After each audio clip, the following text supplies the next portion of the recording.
Well, with 105 days until Election Day, Vice President Kamala Harris spent her first day as the presumptive nominee for president of the Democratic Party on the campaign trail in the crucial electoral college state of Wisconsin. It has truly been one of the greatest honors of my life to serve as vice president to our President Joe Biden. Joe's legacy of accomplishment over his entire career and over the past 3.5 years is unmatched in modern history. In one term, think about it, in one term as president, he has already surpassed the legacy of most presidents who served 2 terms in office.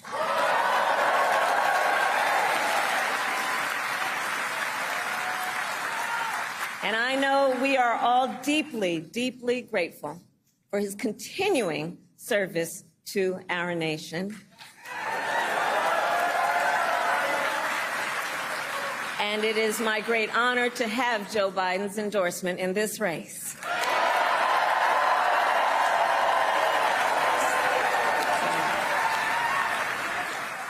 So, Wisconsin, I am told as of this morning that we have earned the support of enough delegates to secure the Democratic nomination.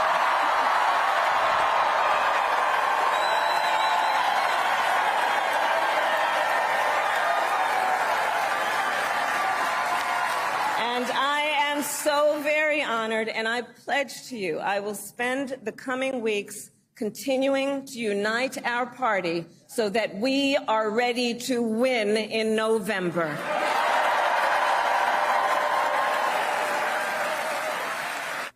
Vice President Harris's Secret Service detail, which was already very strong, should now be strengthened. Not just because she has moved up from vice presidential nominee to presidential nominee, but because we have seen recent proof of Secret Service protection not being strong enough. The director of the Secret Service resigned today after being sharply questioned by both Democrats and Republicans in a congressional hearing yesterday about how a lone gunman was allowed to get on a roof within range of a presidential candidate and fire shots that could have killed that candidate and did kill one of the spectators and wounded 2 others. That is the first time in history that a Secret Service director has resigned after shots fired, even though every single time shots have been fired at a president since the creation of the Secret Service after Abraham Lincoln's presidency, it has always been the Secret Service's fault. Every time. In every single shooting, the Secret Service made the mistake of giving the shooters a clear shot. In 1901, the Secret Service allowed an assassin to walk right up to President William McKinley to shake his hand and instead revealed a handgun, shooting the president to death. Congress had no hard questions for Secret Service Director John Wilkie at that time. And the Secret Service Director, Wilkie, then served another 10 years in that job after failing to protect the life of President McKinley. In 1933, 2 weeks before his inauguration, an assassin approached President-elect Franklin Delano Roosevelt's car in Florida and fired shots that missed the president but killed a mayor who was standing on the running board of the president-elect's car. Once again, the Secret Service let an assassin with a gun get too close to the president-elect. President Roosevelt was riding in an open car, convertible. It was an easy shot because it was an open car. The world was lucky that that assassin missed. Congress did not grill Secret Service Director William Moran, who allowed that assassin to get so close to the president. Congress did not ask why William Moran allowed the president-elect to ride in an open car, and William Moran served 3 more years as Secret Service Director and continued to allow President Roosevelt to ride fully exposed in open cars, which President Roosevelt did throughout his presidency. 30 years after those shots were fired at President Roosevelt in an open car, shots fired at President John Fitzgerald Kennedy riding in the back of an open car, took the life of the youngest president in history as pieces of the president's skull and brain tissue fell onto the surface of the open car behind President Kennedy's head. His wife tried to reach back and grab those pieces, while the fully incompetent Secret Service began climbing onto the back of the limousine and urging the First Lady to stay in the car. It was only after President John F. Kennedy was pronounced dead at Parkland Memorial Hospital in Dallas that afternoon that Secret Service Director James Rowley decided the President of the United States should never again ride in an open car, and no president ever has since that day.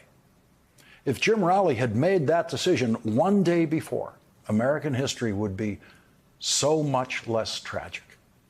Secret Service Director Jim Rowley served 10 more years as Secret Service Director after losing President Kennedy on his watch because of his incompetence.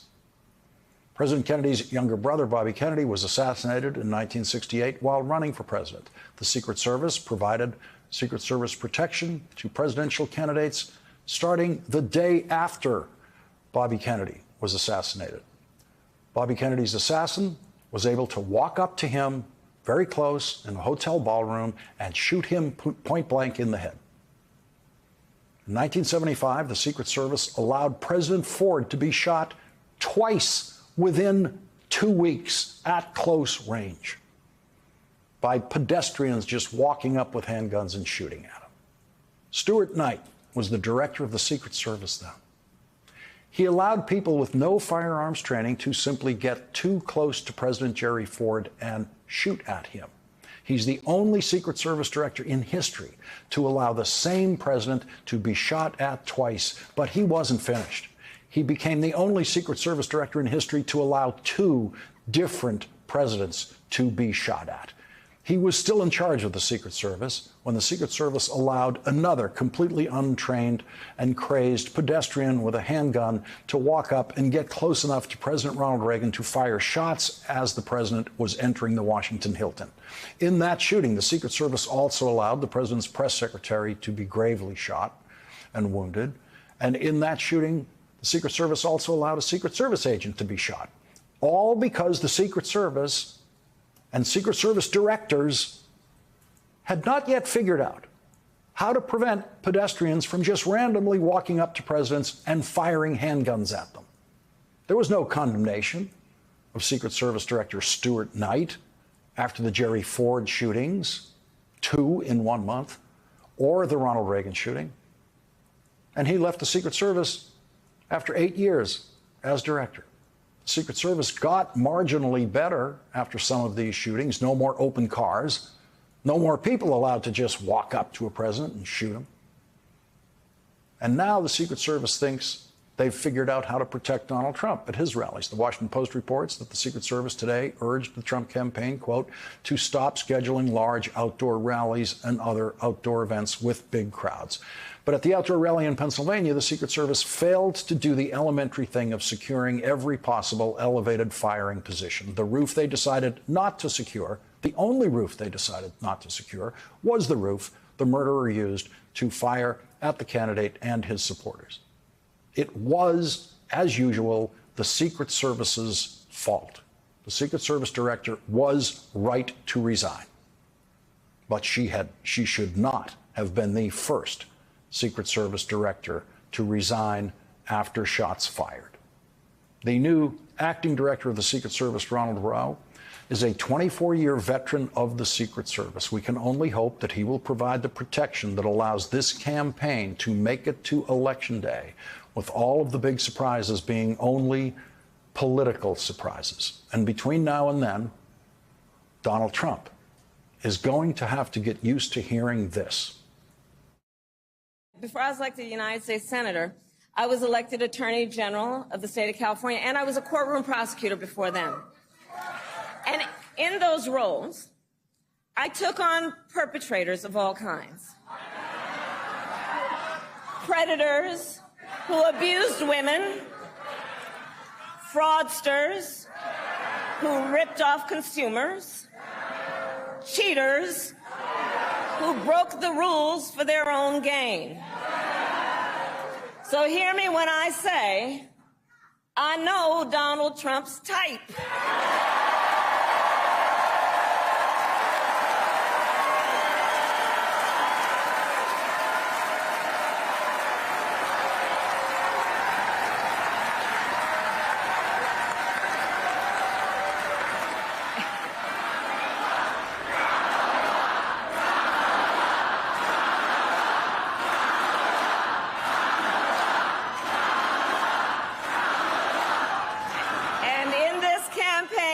I promise you, I will proudly put my record against his any day of the week.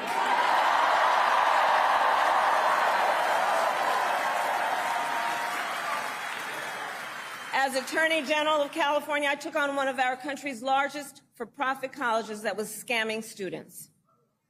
Donald Trump ran a for-profit college that scammed students. As a prosecutor, I specialized in cases involving sexual abuse. Well, Trump was found liable for committing sexual abuse. As Attorney General of California, I took on the big Wall Street banks and held them accountable for fraud. Donald Trump was just found guilty of fraud on 34 counts.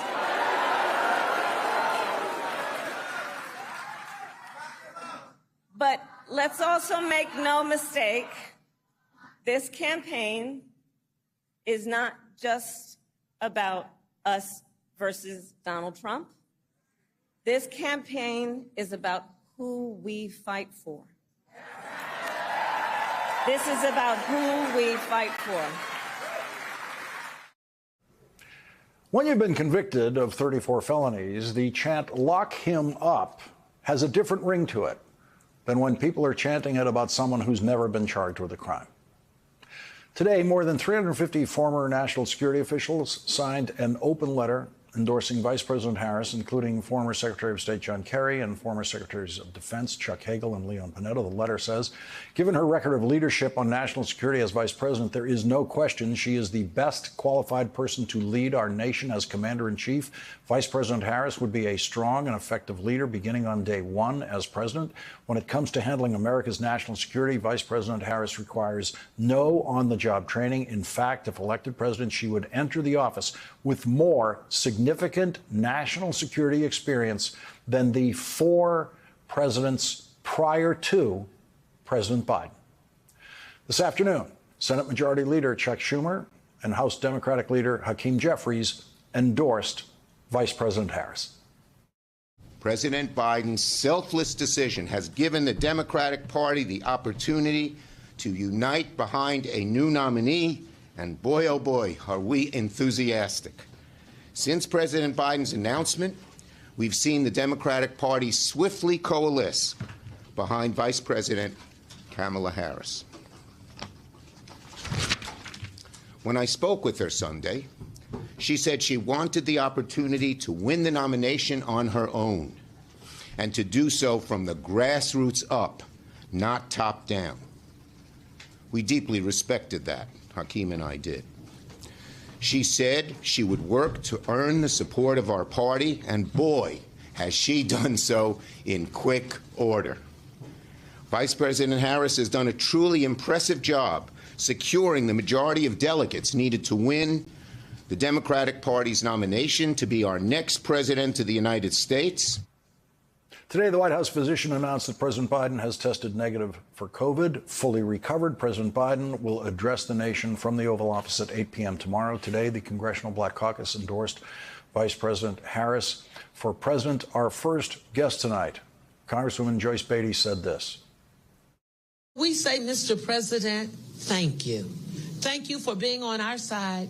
Thank you for appointing, as you promised before elected, a black woman, Ketanji Brown Jackson, to the Supreme Court. It changed America. I know. I got to testify on her behalf. But lastly, let me say, not only thank you to you, but thank you for keeping your word and making a female your vice president. I am so honored, I'm almost emotional to be able to say, we thank you for giving us Vice President Kamala Harris. We say thank you, Vice President, and we stand with you, the largest caucus in the Congress. 2 weeks ago, President Biden met with the Congressional Black Caucus to explain how he would continue his campaign in the face of demands that he end his candidacy. Congresswoman Joyce Beatty described that meeting then. It was a discussion for him to make his commitment, outline his future plans, and that we want to be engaged and included with him. It was a very good meeting. It was substantive. He responded well. He was comfortable. He was relaxed, and he was on point. We saw the old Joe Biden. He addressed the issue and said, as he has said openly, that the 90-minute debate, it was a mistake. He didn't do a good job. He was sick. He was tired. He hadn't rested enough. And since then, we've seen him make a comeback. The next day, the youngest member of the Congressional Black Caucus offered his description of President Biden's meeting with the Congressional Black Caucus then. After the meeting last night with the Congressional Black Caucus and after spending time on the phone with Anita Dunn and other campaign officials, I feel very reassured by the president's plan.